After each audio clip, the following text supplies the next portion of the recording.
Hello and welcome. I am live from Pellam's Wasteland, and today I have another episode of Pellam's Wasteland Reads for you all, this time covering River of Stars by Guy Gavriel Kay. This book is a sort of sequel to an earlier Guy Gavriel Kay book, Under Heaven, which I have also read, although not recently. I read Under Heaven when I was in high school the first time. I think it was in high school. I don't think I was in middle school. I think it was in high school. And then I reread it again as an adult, um, having remembered, yeah, I thought it was pretty good. And then rereading it and being like, yeah, it was really good. This one is set several hundred years after that book. And so you don't really need that much information from the first book. There are a couple of moments in this one that reference events or especially places in Under Heaven. But the two books are both set in a slightly fantasy version of ancient or medieval China. Under Heaven is set in a fictionalized, a historical fantasy version of the Anlushan rebellion during the Tang dynasty. And then River of Stars is set in a fictionalized version of the Song dynasty. And so the both of these stories, and Guy Gavriel Kay, I don't remember the afterword to Under Heaven as much, but in this one I definitely remember rereading it, or reading it again very recently. There's a lot of material where he sort of talks about his philosophy for these books, and he has some really interesting things to say about this idea of world building a world that is essentially a slightly fantasy version of a historical world, that is not necessarily as familiar, but is like real history. And he talks about this idea of, making changes to characters for the sake of the novel, and that being easier to do in a fantasy version that he has come up with. He also has a little bit of kind of sort of true fantasy elements that are demonstrably fantastical.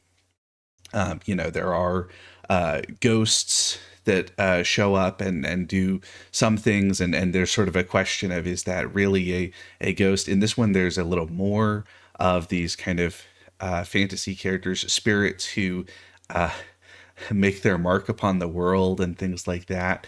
But there's also, I think, a sort of skeptic's position for a lot of these things that is potentially really interesting, and I think it is sort of designed to reflect essentially a historical culture on some level that, like a number of historical cultures, is kind of familiar with all of these kind of mythological supernatural ideas, but does not necessarily see them as a constant force in the world, but does see them as a relevant force in the world at times. And so when characters, see ghosts of other characters that they knew in life, and feel something based on that, how much is that actually a character, seeing a ghost, and how much is that a reflection of sort of a culturally mediated version of kind of grief and guilt and all of that. And in a way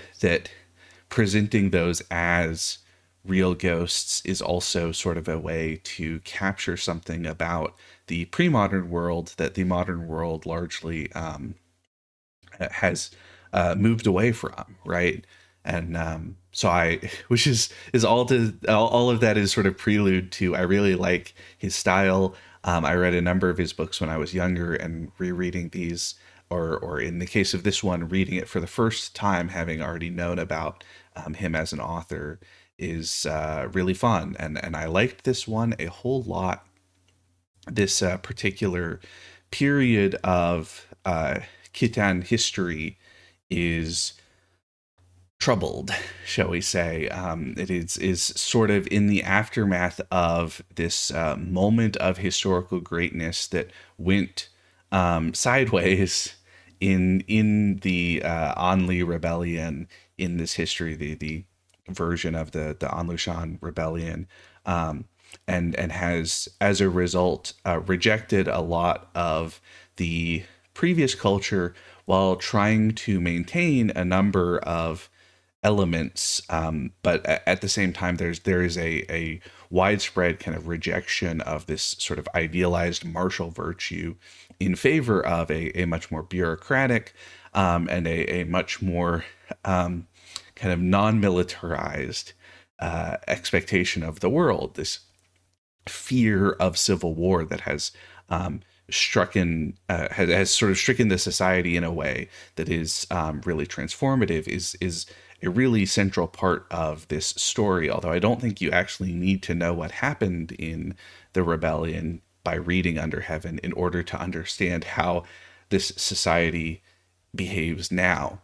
And the result of this is a story that balances a lot of different kind of competing ideals, competing character expectations, the issues of gender within the empire, this changing expectations around, in particular, kind of the role of women in an era where kind of the traditional masculine expectations have become so different is one of the elements. But also, sort of more broadly, this kind of continual running concern of, I guess you might say, a sort of practical sycophancy on the one side, and a necessary kind of hard-nosed virtue, you might say. This expectation that whether it is better to make your peace with the flawed world the way it is in order to make change, or to stand in opposition to all of that and just to be kind of destructive and strong and all of these things that are contrary to the way that things have been going, but are maybe necessary, especially when there are, not only internal enemies but external enemies, right? Is it perhaps kind of does it become something that is better actually to be this kind of warlord figure, if that means saving, say, if that's what the state needs, instead of this kind of sycophancy, and a story that in many ways really comes to rest on that issue, this long running problem, that a really interesting thing for a fantasy novel to be about, this idea of the way in which this society is failing, almost without any kind of a person behind any of that. It is this kind of widespread cultural degradation. This way in which no one has any interest in taking any type of accountability or responsibility for making things better, because this is the fear that someone who shakes things up too much is another Civil War warlord and all this stuff, and the way in which the kind of real moral cowardice of all of these characters prevents them from rising to the needs of the historical moment that they live in, for the most part, is really well done and fascinating and upsetting, and just a powerful kind of historical difficulty, and at the same time, I think that puts it into very kind of negative terms, because there are characters who are kind of willing to embrace this kind of sycophancy, willing to embrace this kind of moral relativism for a purpose, and their argument being that this is the way things are now. This is necessary, and it's not perfect, but this is the only world that we live in. We have to do something, and it is better to make your peace with compromising with the great powers of the world, rather than ending up being unable to do any good at all because of rejecting the system so thoroughly and all that. And there's a really interesting tension there, that I think is really central to this book. Um, and it's really good. It's uh, fun to read. I think it's also interesting. Um, Guy Gavriel Kay, in this book in particular, I think it's clear he is presenting a very kind of broad vision of the human experience. This kind of culture that has all of these different elements, that different ways that people live, different ways that people interact with each other, and kind of see the world, and make their incomes, and uh, interact with their families, and all of these different things. It is, I think, really interesting when it feels like on some level Guy Gavriel Kay's heart is much more into this kind of very, very peaceful and contemplative and kind of anti-warlike culture side of this book, and that the kind of militarism that ends up being presented as, in many ways, a real positive, and exemplified by basically our protagonist, Ren Diane. Um, in some sense, it seems like his heart isn't really in the battles in the way it is in the gardens and the poetry and all that sort of stuff. And I think that's also part of why the book has a really kind of interesting thematic tension, and part of why it is so much fun.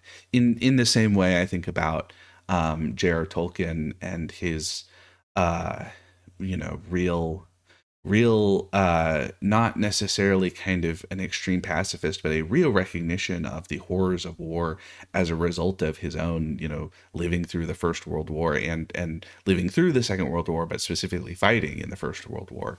And then at the same time, so much of the kind of historical material, the kind of cultural material that goes into Lord of the Rings, is not just kind of non-militarized or anti-war, but is often specifically has this kind of heroic, violent character, right? Like Beowulf is a story that is um, glorying in kind of military success and all these different things, and that creates an interesting tension of the Lord of the Rings having these moments that are exciting, epic battles in a story that is essentially um, seemingly written by someone who uh, does not believe in military glory anymore, but is interested in creating something with that. And then in the same way, River of Stars has an interesting tension there with its relationship between kind of